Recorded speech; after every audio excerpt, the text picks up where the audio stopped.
जय हिंद दोस्तों, स्वागत है आपका अपने यूट्यूब चैनल पर। रेडी हो जाइए। आज हम लोग दृष्टि आईएएस के द्वारा जो आपका यूपी पीसीएस का कोई टेस्ट कराया जा रहा है उसका हम लोग देखेंगे। टेस्ट नंबर 12 होने वाला है। किसका होने वाला है? टेस्ट नंबर 12 होने वाला। पार्ट 1 पार्ट 2 के थ्रू होने वाला था। पार्ट 1 आपका हो चुका है। आज हम लोग पार्ट 2 देखेंगे, यानी 75 नंबर प्रश्न से लेकर 150 नंबर प्रश्न पूरा आज हम लोग कंप्लीट करेंगे। ध्यान रखिएगा। अब वीडियो को एकदम भैया 1:15x पे जरूर देखिए। वीडियो का स्पीड थोड़ा बढ़ा लीजिएगा, थोड़ा सा ज़्यादा बढ़िया रहेगा। चलिए बिना कोई देर किए हुए चलते हैं सीधा प्रश्न नंबर 76 की ओर। चलिए यहाँ शुरुआत करते हैं प्रश्न नंबर 76 से। और उससे पहले अगर अभी तक आप लोग चैनल को सब्सक्राइब नहीं किए भी है तो प्लीज़ आपसे हाथ जोड़कर निवेदन कर रहे हैं, चैनल को सब्सक्राइब कर लीजिए और चैनल के साथ में जुड़ जाइए। चलिए देखिए, पहला नंबर प्रश्न आपका 76 नंबर प्रश्न आपका क्या है, ध्यान रखिएगा। तो चिल्का झील के संदर्भ में निम्नलिखित में से कौन सा कथन सही है? किसके बारे में? चिल्का झील के संदर्भ में निम्नलिखित में से कौन सा कथन आपका सही है, ये आप लोग को बताना है। देखिए एक में है कथन, एक में यह भारतीय उपमहाद्वीप की सबसे बड़ी लवणीय जल झील है, जो कि बिल्कुल आपका सही है। विश्व का सबसे बड़ा लेगून झील है, जो कि बिल्कुल आपका गलत है। ध्यान रखिएगा। इसका सही उत्तर आपका ऑप्शन नंबर ए हो जाएगा। इंग्लिश का सही उत्तर आपका ऑप्शन नंबर ये, जो इंग्लिश का हमसे टिक बनाते हुए जाएंगे भैया, उसका इंग्लिश को आप लोग को खुद देखना पड़ेगा। तो 77 नंबर प्रश्न देखिए, वर्णकों के संदर्भ में निम्नलिखित में से कौन सा कथन सही है? किसके बारे में? वर्णकों के संदर्भ में निम्नलिखित में से कौन सा कथन सही है, ये बताना आप लोग को। बच्चे नीचे दिए गए कूट का सही उत्तर करके चयन कीजिए। सही उत्तर का आपको चयन करना है। बताइए इसका सही उत्तर आपका कौन सा? देखिए कथन एक में यह पशु कोशिका प्लास्टिड्स में मौजूद होता है। क्या कथन एक आपका सही है? कथन एक आपका बिल्कुल सही नहीं है। ध्यान रखिएगा। देखिए ल्यूकोप्लास्ट फूलों और फलों का रंग के प्रदान करता है, ये भी आपका बिल्कुल गलत है। ध्यान रखिएगा, इसमें कोई भी सही नहीं है, तो ऑप्शन नंबर डी आपका राइट आंसर हो जाएगा। ध्यान रखिएगा। चलिए नेक्स्ट क्वेश्चन चलते हैं प्रश्न नंबर 78 की ओर। मतलब लाल बक्स के नाम से किसे जाना जाता है? मतलब लाल बक्स के नाम से किसे जाना जाता है? तो लाल बक्स के नाम से आपका कुतुबुद्दीन जाना जाता है। कौन जाना जाता है? तो आपको कुतुबुद्दीन जाना जाता है। ध्यान रखिएगा। अगला नंबर प्रश्न बताइएगा, मुद्रास्फीति से निपटने के लिए आरबीआई द्वारा आयोग की जांच सॉरी एक सेकंड रुकिए। मुद्रास्फीति से निपटने के लिए आरबीआई द्वारा उपयोग की जाने वाली समान विधियों में कौन सी है? समान विधियों में से कौन सी है? तो ये आपका उपयुक्त सभी है। ध्यान में रखिए। देखिए बैंक के दर नीति भी हो जाएगा, देखिए विमुद्रीकरण भी हो जाएगा, अब खुला बाजार परिचालन भी हो जाएगा। ध्यान रखिएगा। उपयुक्त सभी आपका ऑप्शन नंबर डी आपका राइट आंसर हो जाएगा। 80 नंबर प्रश्न बताइएगा, अंडमान और निकोबार द्वीप समूह अलग होते हैं?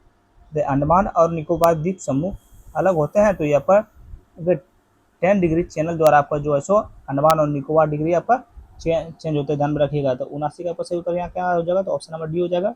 80 का आपका सही उत्तर आपका ऑप्शन नंबर बी हो जाएगा। 10 डिग्री चैनल याद रखिएगा। चलिए नेक्स्ट क्वेश्चन है 81 नंबर प्रश्न बताइएगा। देखिए कोशिका सिद्धांत किसने प्रतिपादित किया? तो कोशिका सिद्धांत किसने प्रतिपादित किया था? तो ये आपका देखिए थियोडोर स्वान ने किए थे, और आपका मिथियास स्लाइडर ने किए थे, और रुडॉल्फ विर्चोव ने किए थे। ध्यान रखिए। इसका सही उत्तर आपका ऑप्शन नंबर डी हो जाएगा। याद रखिएगा। तीनों ने मिलकर आपको कोशिका सिद्धांत को प्रतिपादित किए थे। याद रखिएगा। अगला 82 नंबर प्रश्न देखिए। देखिए धूमे का स्तूप निम्नलिखित में से किस स्थान पर स्थित है? बताइए धूमे का स्तूप निम्नलिखित में से किस स्थान पर स्थित है? तो ये आपका सारनाथ में स्थित है। कहाँ? आपका सारनाथ में स्थित है। ध्यान रखिए। कहाँ है? आपका सारनाथ में। अगला 83 नंबर प्रश्न बताइएगा, मुद्रास्फीति के संदर्भ में निम्नलिखित में से कौन सा कथन सही है?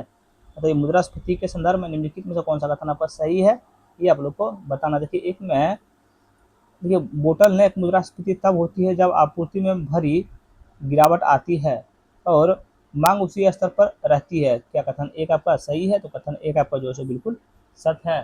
कथन दो में आपका है, कथन दो आपका बिल्कुल गलत है भैया। ध्यान रखिए। तो ऑप्शन नंबर ए आपका राइट आंसर हो जाएगा। चलिए नेक्स्ट क्वेश्चन में चलते हैं प्रश्न नंबर 84 की ओर।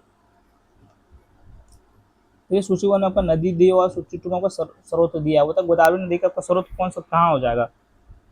चलिए बताइएगा। तो गोदावरी नदी का स्रोत आपका हो जाएगा, ध्यान रखिएगा, त्रिवेंक पठार से हो जाएगा। ध्यान रखिए। कृष्णा नदी का आपका उद्गम स्रोत आपका कहाँ से हो जाएगा? इनका हो जाएगा आपका महाबलेश्वरम से। बताइए कावेरी नदी का आपका स्रोत कहाँ से हो जाएगा? तो कावेरी नदी का स्रोत आपका हो जाएगा ताल कावेरी से। ध्यान रखिएगा। नर्मदा का आपका अमरकंटक से आप लोग को पता ही होगा। ऑप्शन नंबर डी आपका सही उत्तर हो जाएगा। चलिए नेक्स्ट क्वेश्चन पे जाते हैं प्रश्न नंबर 85 की ओर। बताइएगा निम्नलिखित में से कौन देखिए निम्नलिखित में से कौन थैकोफाइटा से संबंधित नहीं है? निम्नलिखित में से कौन थैलोफाइटा से संबंधित नहीं है? बताइए थैलोफाइटा से वो कौन संबंधित है? तो काई जो है थैलोफाइटा से संबंधित नहीं है। याद रखिएगा। चलिए नेक्स्ट क्वेश्चन देते हैं प्रश्न नंबर 86 की ओर। जैसे अजंता की गुफाओं के संदर्भ में निम्नलिखित में से कौन सा कथन सही है? जैसे अजंता की गुफाओं के संदर्भ में निम्नलिखित में से कौन सा कथन सही है? देखिए, एक में यह यूनेस्को का विश्व धरोहर स्थल है, बिल्कुल आपका सही है। या गुफाओं को चित्रों में क्या फ्रेस्को कला की तकनीकी का प्रयोग देखा जा सकता है, ये भी बिल्कुल आपका सही है, ध्यान रखिएगा। तो इसका सही उत्तर आपका ऑप्शन नंबर बी हो जाएगा, दोनों कथन आपका सही है। किसके बारे में? अजंता की गुफाओं के संदर्भ में दोनों कथन आपका सत्य है, याद रखिएगा। चलिए नेक्स्ट क्वेश्चन चलते हैं, प्रश्न नंबर 87 की ओर। बताइए, बेरोजगारी के प्रकार है और परिभाषा है। चलिए, इसमें कौन सा आपको सम्मिलित है, कौन सा सम्मिलित आपका नहीं है, ये आप लोग को बताना है। कौन सा आपको सम्मिलित नहीं है, याद रखिएगा। कि एक में घर्षण बेरोजगारी, यह नौकरी या नौकरी से दूर स्थानांतरित होने की अवधि के दौरान एक अस्थायी बेरोजगारी है, जो तो बिल्कुल आपका ये तो बिल्कुल सही सम्मिलित है। पक्षण बेरोजगारी, किसी कार्य में लगे श्रमिकों की वांछित की संख्या अधिक, ये भी आपका बिल्कुल सही है। चक्रीय बेरोजगारी, व्यापार चक्र में विभिन्न चरणों के दौरान रोजगार के अनुपात में परिवर्तन, बिल्कुल आपका सही है। खुली बेरोजगारी आपका बिल्कुल सही सम्मिलित नहीं है, ध्यान रखिएगा। इसमें क्या बोलता है, कौन सा सम्मिलित नहीं है? आपका ऑप्शन नंबर डी आपका सही सम्मिलित नहीं है, ध्यान रखिएगा। इसमें भी हो जाएगा ऑप्शन नंबर डी आपका सही सम्मिलित नहीं है। चलिए अगला 88 नंबर प्रश्न दिया गया। देखिए, तत्कालीन योजना द्वारा भारत के कितने कृषि जलवायु क्षेत्र में बांटा गया है? मतलब तत्कालीन योजना आयोग द्वारा भारत को कितने कृषि जलवायु में क्षेत्रों में बांटा गया है? क्षेत्र में बांटा गया है, ध्यान रखिए। कितने क्षेत्र में बांटा गया? तो 15 क्षेत्र में बांटा गया है। अगला 89 नंबर प्रश्न देखिए, हाल ही में विलायक में घुलने वाले मिश्रण घटकों को अलग करने के लिए उपयोग की जाने वाली तकनीकी कहलाती है। तकनीकी आपका क्या कहलाती है? ये क्रोमेटोग्राफी कहलाती है। क्या कहलाती है? क्रोमेटोग्राफी कहलाती है, याद रखिएगा। तो ऑप्शन नंबर ए आपका राइट आंसर हो जाएगा। चलिए अगला 90 नंबर प्रश्न बताइएगा। देखिए आपका सूची 1 सूची 2 से मिलान करना। सूची 1 में क्या ऐतिहासिक स्रोत है, सूची 2 में आपका स्थिति है। बताइए, विरूपाक्ष मंदिर आपका कहाँ स्थित है? देखिएगा, विरूपाक्ष मंदिर आपका कहाँ स्थित है? विरूपाक्ष मंदिर आपका जो है सो हम्पी में स्थित है, ध्यान रखिएगा। बताइए, विदेश्वर मंदिर आपका कहाँ स्थित है? तो विदेश्वर मंदिर आपका कहाँ स्थित है? तो ये आपका स्थित है कहाँ? ध्यान रखिएगा, ये आपका तंजावुर में आपका स्थित है। बताइए, कंदरिया महादेव मंदिर ये आपका कहाँ स्थित है? तो ये आपका खजुराहो में स्थित है, ध्यान रखिएगा। देखिए, पालीताना मंदिर आपका भावनगर में स्थित है, ध्यान रखिएगा। तो ऑप्शन नंबर सी आपका सही उत्तर हो जाएगा। चलिए नेक्स्ट क्वेश्चन पे चलते हैं, प्रश्न नंबर 91 की ओर। कहते हैं, भारत के संचित निधि के बारे में निम्नलिखित कथनों पर विचार कीजिए। किसके बारे में? भारत के संचित निधि के बारे में निम्नलिखित कथनों पर विचार कीजिए। कौन सा कथन आपका सही है, ये आप लोग को बताना है। देखिए, एक में है, इसे कोष का गठन भारत के संविधान के अनुच्छेद 280 के तहत किया गया था। क्या आपका कथन एक आपका सही है? किसके बारे में? भारत की संचित निधि के बारे में? नहीं, बिल्कुल आपका गलत है। दो में असाधारण मदों को छोड़कर सरकार द्वारा प्रस्ताव राजस्व और उनके द्वारा किए गए व्यय संचित निधि का हिस्सा है, जो कि बिल्कुल आपका ये सही है, ध्यान रखिएगा, ये सही है। 3 में गलत है। 4 आपका सरकार का समस्त समस्त व्यय व्यय भारत की संचित निधि से किया जाता है, ये भी बिल्कुल आपका सही है, ध्यान रखिएगा। इसका सही उत्तर आपका ऑप्शन नंबर बी हो जाएगा। 2 और 4 आपका सही है। 2 और 4 आपका ऑप्शन नंबर बी हो जाएगा। 2 और 4 आपका सही है। चलिए अगला 92 नंबर प्रश्न, निम्नलिखित में से किस मिट्टी को उवर मिट्टी के नाम से जाना जाता है? बताइए, निम्नलिखित में से किस मिट्टी को उवर मिट्टी के नाम से जाना जाता है? तो ये आपका जो है लवणीय मिट्टी जो है सो आपका ऊसर मिट्टी, क्या ऊसर मिट्टी के नाम से आपका लवणीय मिट्टी भी जो है सो आपका ऊसर मिट्टी के नाम से जाना जाता है। 93 नंबर प्रश्न बताइएगा, इलेक्ट्रॉन की खोज किसने की थी? तो इलेक्ट्रॉन की खोज किसने की थी? तो ये आपका जे थॉमसन ने किए थे। कौन किए थे? J Thomson. यार अभी तक चैनल को सब्सक्राइब नहीं किए तो प्लीज़ भी आप लोग चैनल को सब्सक्राइब कर लीजिएगा और चैनल के साथ में जुड़ जाइएगा। लाइक कमेंट शेयर अपने दोस्तों को जरूर कीजिएगा। इसका सही उत्तर आपका हो जाएगा, बताइए, जेम्स थॉमसन हो जाएगा। नेक्स्ट क्वेश्चन में चलते हैं, प्रश्न नंबर 94 की ओर।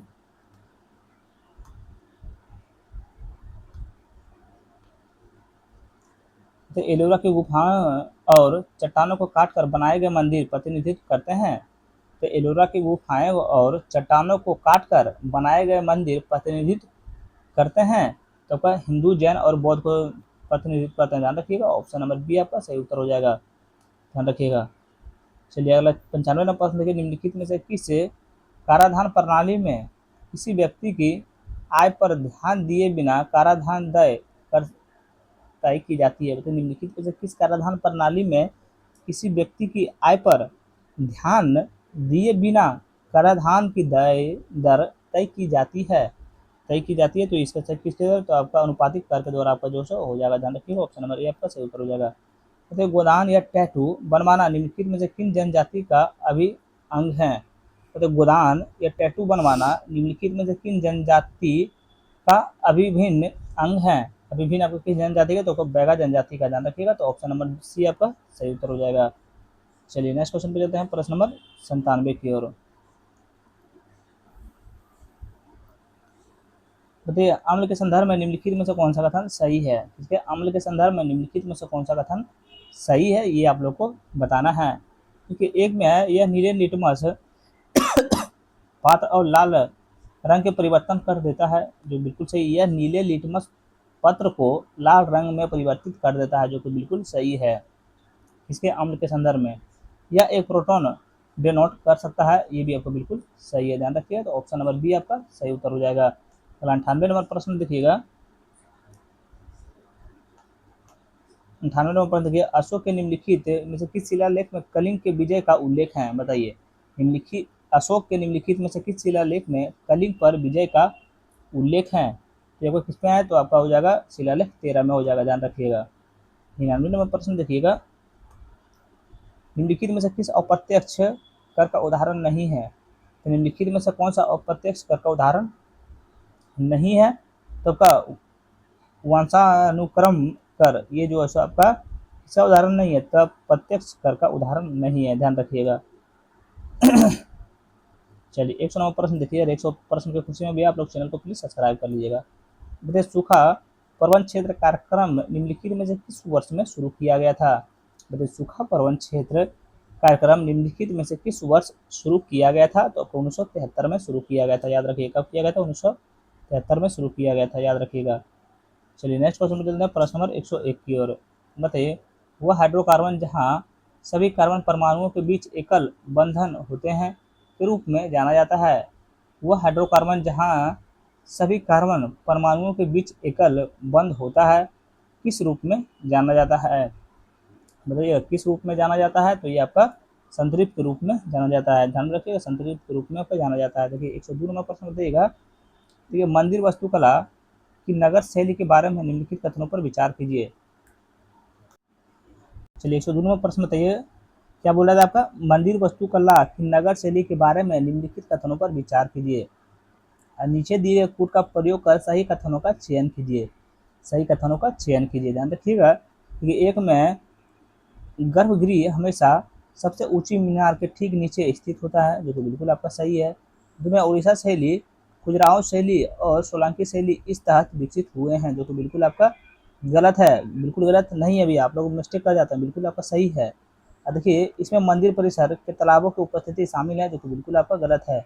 यह शैली प्रायद्वीपीय क्षेत्रों में प्रमुख थी, जो कि बिल्कुल आपका गलत है। ध्यान रखिएगा, तो ऑप्शन नंबर डी आपका सही उत्तर हो जाएगा। 1 और 2 आपका बिल्कुल सही है। 102 नंबर प्रश्न का 1 और 2 सही हो जाएगा, तो ऑप्शन नंबर आपका कौन सा हो जाएगा? तो ऑप्शन नंबर डी आपका राइट आंसर हो जाएगा। चलिए नेक्स्ट क्वेश्चन पे देखते हैं, प्रश्न नंबर 103 की ओर। देखिए, राजकोषीय उत्तरदायित्व और बजट प्रबंध अधिनियम के संदर्भ में निम्नलिखित कथनों पर विचार कीजिए। बताइए कि कौन सा कथन आपका सही है। किसके बारे में? राजकोषीय उत्तरदायित्व और बजट प्रबंध अधिनियम के संदर्भ में निम्नलिखित में से कौन सा कथन आपका सही है, ये आप लोग को बताना है। देखिए एक में है, इसका उद्देश्य वित्तीय अनुशासन और संस्थागत बनाना भारतीय राजकोषीय घाटे का क्रम है। क्या कथन एक आपका सही है? तो कथन एक आपका जो है बिल्कुल सत्य है। कथन 2 में है, देखिए एन.के. सिंह समिति का गठन एफआरबीएम अधिनियम के कार्यान्वयन की समीक्षा के लिए किया गया था, जो बिल्कुल सही है। ध्यान रखिएगा, तो ऑप्शन नंबर बी आपका सही उत्तर हो जाएगा। दोनों कथन आपका बिल्कुल सत्य है। चलिए नेक्स्ट क्वेश्चन में चलते हैं, प्रश्न नंबर 104 के उत्तर निम्नलिखित में से कौन सी नदी कैलाश श्रेणी में चोयांगू गुंडुंग ग्लेशियर से उत्पन्न होती है? आपको कहाँ से उत्पन्न होती है? तो ये आपका ब्रह्मपुत्रा से उत्पन्न होती है। ध्यान रखिए कहाँ से होती है? तो ब्रह्मपुत्रा नदी से आपका उत्पन्न होती है। निम्नलिखित में से कौन सी नदी कैलाश श्रेणी में चुमायुंग डुंग ग्लेशियर से उत्पन्न होती है? तो होती है आपका ब्रह्मपुत्रा नदी, वहाँ से उत्पन्न होती है। चलिए 105 नंबर प्रश्न बताइए, रबड़ के वल्कनीकरण के संदर्भ में निम्नलिखित में से कौन सा कथन सही है। रबड़ के वल्कनीकरण के संदर्भ में निम्नलिखित में से कौन सा कथन आपका सही है, ये आप लोग को बताना है।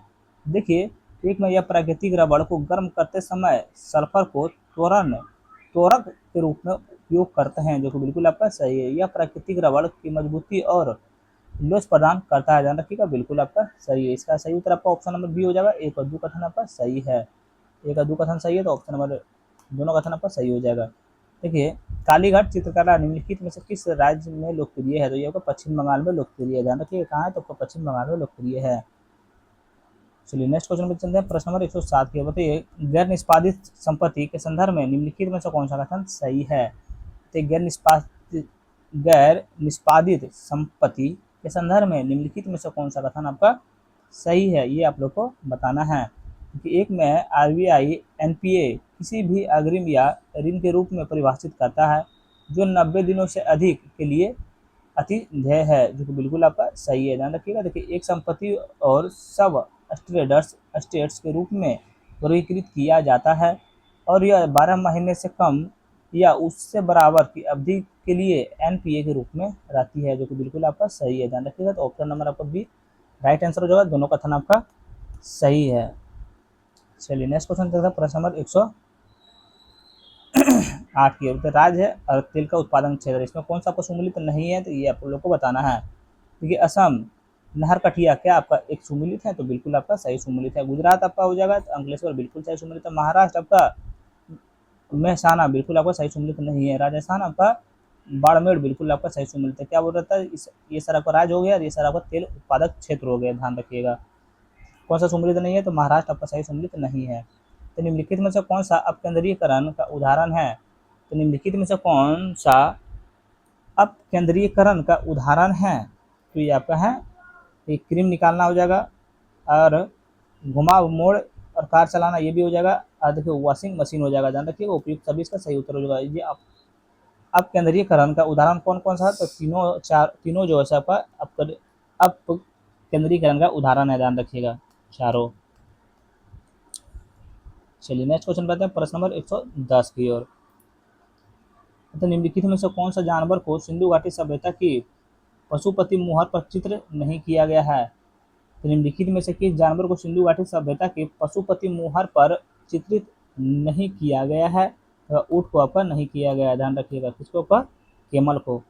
चलिए 111 नंबर प्रश्न बताइए, निम्नलिखित में से कौन सा मौद्रिक नीति का प्रत्यक्ष साधन है, तो निम्नलिखित में से कौन सा मौद्रिक नीति का प्रत्यक्ष साधन है, तो आपका पुनर्वित्त की सुविधा है, ध्यान रखिएगा। तो ऑप्शन नंबर ए आपका राइट आंसर हो जाएगा। तो 12 नंबर प्रश्न बताइए, शाह ए बैखबार नाम से किसे जाना जाता है, मतलब शाह ए बैखबर के नाम से किसे जाने जाते हैं, तो ये आपका बहादुर शाह प्रथम जाने जाते हैं, ध्यान रखिए कौन जाना जाता है, तो बहादुर शाह प्रथम जाने जाते हैं। चलिए नेक्स्ट क्वेश्चन बताते हैं। प्रश्न नंबर 113 की ओर, तो किसी द्रव के वह गुण जिसके कारण वह अपने भिन्न परतों के बीच अपेक्षित गति का विरोध करता है कहलाता है, क्या कहलाता है, तो आपका स्वायनता कहलाता है। क्या कहलाता है, स्वायनता कहलाता है, ध्यान रखिएगा। खुजराहों के मंदिर के संदर्भ में निम्नलिखित में से कौन सा कथन सही है, किसके बारे में, खुजराहों के मंदिर के संदर्भ में निम्नलिखित में से कौन सा कथन आपका सही है, ये आप लोग को बताना। देखिए, एक में है मंदिर की खोज केवल बाहरी दीवारों को जटिल नक्शाकशी की सजाया गया है, क्या कथन एक आपका सही है, तो कथन एक आपका जो है बिल्कुल गलत है। कथन दो में मंदिर की दीवारों पर कामुक मूर्तियां देखी जा सकती है, बिल्कुल आपका सही है, ध्यान रखिएगा। तो ऑप्शन नंबर सी आपका सही उत्तर हो जाएगा। केवल दो आपका सही है, एक आपका गलत है, ध्यान रखिएगा। नेक्स्ट क्वेश्चन पे चलते हैं। वर्तमान नगद आरक्षित अनुपात CRR दर है, CRR दर आपको कितनी है, तो आपका 4.5% है, ध्यान रखिएगा 4.5% है। चलिए 116 नंबर प्रश्न बताइए, मराठों के राजस्व प्रशासन के संदर्भ में निम्नलिखित में से कौन सा कथन सही है, तो मराठों के राजस्व प्रशासन के संदर्भ में निम्नलिखित में से कौन सा कथन सही है, बताइए कौन सा कथन सही है। तो देखिए, एक में चौथ गैर मराठा क्षेत्र द्वारा भुगतान किए जाने वाले मानका का 1/4 कर था, क्या कथन एक आपका सही है, तो कथन एक आपका बिल्कुल सत्य है। कथन दो में है सुदेशमुख मराठा प्रदेश के बाहर क्षेत्रों का 15% अतिरिक्त ग्रहण का भुगतान किए जाना वाला कर था, जो कि बिल्कुल आपका गलत है, ध्यान रखिएगा। तो ऑप्शन नंबर ए आपका सही उत्तर हो जाएगा। ऑप्शन नंबर ए आपका राइट आंसर हो जाएगा, ए सही है, दो गलत आपका है। 17 नंबर प्रश्न बताइए, डीडीटी एक प्रकार है, डीडीटी का एक प्रकार है। इसका सही उत्तर हो जाएगा आपका ऑप्शन नंबर ए जो है कीटनाशक है। चलिए इसको थोड़ा सा आप लोग खुद पढ़ लीजिएगा भैया एक बार। चलिए इसका सही उत्तर आपको कौन सा हो जाएगा, तो ऑप्शन नंबर ए आपका राइट आंसर हो जाएगा। नेक्स्ट क्वेश्चन में चलते हैं प्रश्न नंबर 18 की ओर। तो सूची 1 में आपका स्मारक दिया हुआ, सूची 2 में आपका द्वारा निर्मित दिया हुआ। बताइए अदीना मस्जिद किसके द्वारा निर्मित कराया गया था। अदीना मस्जिद आपको किसके द्वारा, तो आपका सिकंदर शाह के द्वारा आपका सुमिलित कराया गया था। ध्यान में रखिएगा। देखिए इतिमाद उद दौला का मकबरा किसके द्वारा निर्मित कराया गया था, तो ये आपका नूरजहां के द्वारा आपका निर्मित कराया गया था। 2.5 दिन का झोपड़ा किसके द्वारा निर्मित कराया गया था, तो आपका कुतुबुद्दीन ऐबक के द्वारा करवाया गया था। बताइए अलाई दरवाजा का आपका अलाउद्दीन खिलजी के द्वारा निर्मित कराया गया था। ध्यान रखिएगा। तो ऑप्शन नंबर डी आपका सही उत्तर हो जाएगा। चलिए नेक्स्ट लिखे हैं, तो एस एन सेन लिखे हैं। ध्यान रखिए कौन लिखे, तो एस एन सेन लिखे हैं। चलिए 137वां प्रश्न बताइए ज्वालामुखी देश है। बताइए फ्यूगो ज्वालामुखी किस देश में आपका है, बताइए फ्यूगो ज्वालामुखी आपका जो है, ध्यान रखिएगा आपका ग्वाटेमाला में है। ध्यान रखिएगा। बताइए अनट कराकाटाऊ आपको किस देश में है, तो ये आपका ध्यान रखिएगा आपका इंडोनेशिया में है। बताइए मोनालाओ आपको किस देश में है, तो मोनालाओ आपका ध्यान रखिएगा आपका हवाई में है। बताइए शिवलूच आपका रूस में है। ध्यान रखिएगा। तो ऑप्शन नंबर ए आपका सही उत्तर हो जाएगा। ऑप्शन नंबर ए आपका सही उत्तर हो जाएगा। नेक्स्ट क्वेश्चन पे चलते हैं प्रश्न नंबर 38 की ओर। बताइए करनी चावल एक सेरेमोनियल चावल है जिसकी खेती निम्नलिखित में से किस राज्य में की जाती है। जिसकी खेती किस राज्य में की जाती है, तो बिहार राज्य में की जाती है। ध्यान रखिए कहाँ की जाती है, तो बिहार राज्य में खेती की जाती है। 39वां प्रश्न है दिसंबर 2022 से, चलिए इसको छोड़ दीजिए, ये आगे बढ़ते हैं। पुराना करंट अफेयर्स है। सूची 1 सूची 2 से मिलान करना है। चलिए इसका आंसर भी आप लोग प्लीज कमेंट बॉक्स में बताइएगा। अगला 141वां प्रश्न देखिए चिनुक वायु के संदर्भ में निम्नलिखित में से कौन सा कथन सही है। तो चिनुक जलवायु के संदर्भ में निम्नलिखित में से कौन सा कथन आपका सही है। ध्यान रखिए उत्तरी अमेरिका की ठंडी वायु है, क्या आपका एक सही है, तो बिल्कुल आपका सही नहीं है। दोनों या कृषि के लिए लाभकारी है, जो कि बिल्कुल आपका सही है। ध्यान रखिएगा। तो ऑप्शन नंबर सी आपका राइट आंसर हो जाएगा। उत्तर प्रदेश के बजट 2023-24 के तहत कितने नए मेडिकल कॉलेज बनाए जाएंगे। तो कितने नए मेडिकल कॉलेज आपको बनाए जाएंगे, तो आपको 14 मेडिकल कॉलेज बनाए जाएंगे। ध्यान रखिएगा। अगला 143वां प्रश्न पे आते हैं। बताइए झांसी झांसी के राष्ट्रीय वृक्षायुर्वेद अनुसंधान संस्थान के नाम बदलकर किस केंद्रीय आयुर्वेदिक अनुसंधान कर दिया गया है। झांसी के राष्ट्रीय वृक्षावेद अनुसंधान संस्थान का नाम बदलकर किस वर्ष में केंद्रीय आयुर्वेद अनुसंधान संस्थान कर दिया गया है। वो किस वर्ष कर दिया गया है, तो ये आपका 2020 में किया गया है। ध्यान में रखिएगा। कब, 2020 में। लेकिन निम्नलिखित में से किसने फ्रांसीसी की सहायता से सेना में प्रशिक्षण के पश्चिमी तरीके की शुरुआत की। निम्नलिखित में से किसने फ्रांसीसी की सहायता से सेना में प्रशिक्षण के पश्चिमी तरीकों की शुरुआत की थी। पश्चिमी तरीकों से शुरुआत की थी, तो आपका हैदर अली किए थे। कौन किए थे, तो आपका हैदर अली किए थे। चलिए 145वां प्रश्न बताइएगा निम्नलिखित में से कौन सा देश विक्टोरिया झील के साथ अपनी सीमा साझा नहीं करता है। निम्नलिखित में से कौन सा देश विक्टोरिया झील के साथ अपनी सीमा साझा नहीं करते हैं, तो आपका इथोपिया नहीं करते हैं। ध्यान रखिएगा। ऑप्शन नंबर सी आपका सही उत्तर हो जाएगा। 146वां प्रश्न देखिए उत्तर प्रदेश बजट 2023-24 के अनुमानित राजकोषीय घाटा कितना है। राजकोषीय घाटा कितना है, तो आपका 3.48% है। याद रखिएगा। 147वां प्रश्न बताइए भारतीय ऐतिहासिक अभिलेख समिति का 63वां सत्र आयोजित किया गया था। भारतीय ऐतिहासिक अभिलेख समिति का 63वां सत्र आयोजित किया गया था। तो ये आपका कहाँ किया गया था, तो आपको यहाँ कोई में भी नहीं किया गया था। ऑप्शन नंबर डी हो जाएगा तो सही उत्तर। 148वां प्रश्न देखिए अभिकथन एक के कारण आ रहा है। देखिए वीरा लोकगीत मुख्य रूप से उत्तर प्रदेश के पूर्वी क्षेत्र से जुड़ा है। क्या अभिकथन एक आपका सही है, तो अभिकथन एक आपका जो है सो बिल्कुल बिल्कुल आपका सही है। कारण आर में यह तब गाया जाता है जब किसी परिवार में पुत्र का जन्म होता है, जो कि बिल्कुल आपका गलत है। ध्यान रखिए। तो आपका सही उत्तर आपका ऑप्शन नंबर बी हो जाएगा। ए सही है, लेकिन आर आपका गलत है। चलिए 149वां प्रश्न बताइएगा। देखिए सिम्पसन मरुस्थल निम्नलिखित में से किस देश में स्थित है। बताइए सिम्पसन मरुस्थल निम्नलिखित में से किस देश में स्थित है, तो ये आपका ऑस्ट्रेलिया देश में स्थित है। ध्यान में रखिएगा कहाँ ऑस्ट्रेलिया देश में स्थित है। 150वां प्रश्न बताइएगा निम्नलिखित में से कांग्रेस के किस अधिवेशन में पहली बार राष्ट्रीय गीत गाया गया था? तो निम्नलिखित में से कांग्रेस के किस अधिवेशन में पहली बार राष्ट्रीय गीत गाया गया था? तो ये आपका 12वां अधिवेशन कोलकाता में गाया गया था। ध्यान रखिएगा, ऑप्शन नंबर सी आपका सही उत्तर हो जाएगा। वीडियो हो गया समाप्त। अगर आप लोग को अच्छा लगा तो please like, comment and share, subscribe जरूर करें। Thank you so much.